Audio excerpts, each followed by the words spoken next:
म्हाका दिसता गोंयांत फर्स्ट ई रिक्षा आउटलेट चालू जाल्लो आसा, ते रेजिस्टर केल्लो आसा.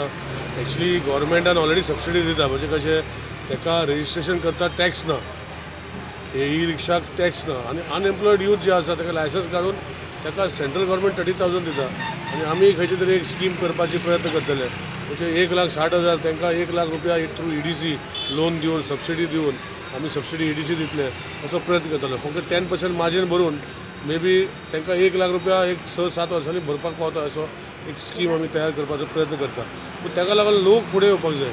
ही मडगांव टू पणजे वचूंक शकना, वास्को टू हांगा वचपाक शकना. हे भितर सिटीनी भितरूच और हांगा बारीक विलेजीन भितरूच, तशें विलेजीन ट्रान्सपोर्ट ना. विलेज मेन बस स्टॉपा वयल्यान बस स्टँडा वयल्यान भितर गांवांत वचूंक शकता. तेन्ना असले भुरगे तयार जावपाक जाय. आनी ई रिक्षा कॉन्सेप्ट 1 वरां चार्ज केले जाल्यार 80 किलोमिटर चलता.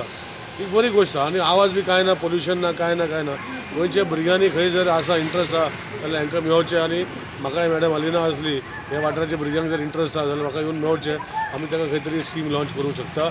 CMRY अंडर आमी ताका हेल्प करूंक शकता. As the local MLA, I'm very happy that the first outlet for the e-rickshaw is in Zwarinagar, and I'm sure there will be many takers because one, there are many advantages to this small vehicle.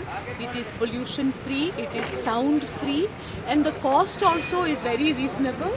And as the Honourable Minister just said, there may be a scheme that will enable people with very low in financial possibilities to take this rickshaw and use it as a source of livelihood.